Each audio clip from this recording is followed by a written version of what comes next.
In 1989, you were killed in a car crash instantly. Yes. 90 minutes later, you were found holding the hand of your friend, and you'd started worshipping, and there was a pulse.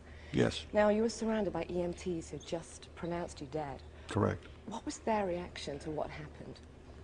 It changed their lives.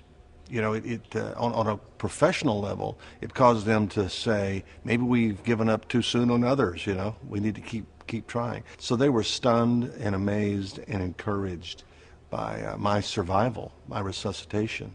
And you can imagine when I started singing What a Friend We Have in Jesus, what the fellow that was praying for me, because that's the song he was singing, their lives were never the same after that.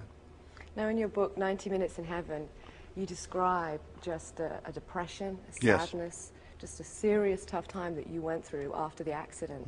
What has that season, that period of your life, done for your ministry? How has it affected you? On two levels, I was in a great depression. And remember, I was a pastor on his way to church when it happened, so I didn't understand this. And in a very literal sense, I began to kind of shake my fist at God and say, what's going on here? I was on my way to church to lead a Bible study. I wasn't doing anything wrong. Why did this happen to me? And he spoke to me and essentially said, this is not about you. This is about what I can do through you.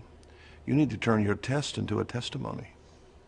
And when I realized that I could be able to hold someone else's hand who was going through it and minister to them in a way I never could otherwise, then it was all about trying to help people get to heaven and have a better life between now and then. What three things do you want to achieve or do before you go back to heaven for the final time? Three things. Wow, it's hard to narrow that down. Oh, well, some of them, one of them, of course, is try to get as many people into heaven as we can.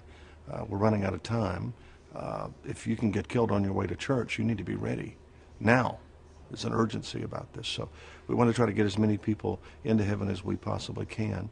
We want to help them understand that you can have a better life now. God, through Christ, has said, I've come that you might have life abundantly. And he meant now. And that's not necessarily health and wealth, but it is a close walk with God. And it doesn't get much better than that. And I guess in a very real sense, I want to just, you want a legacy. I'd rather have a testimony than a title. And so I want to spend the rest of my life trying to minister to people in ways I never could have ministered before I got hit by a big truck. Well, Don, thank you so much for your time. I Honor. believe you need to get into makeup. So I need all the help I can get. Thank you so Thank much. you. Thank you. Great to see you.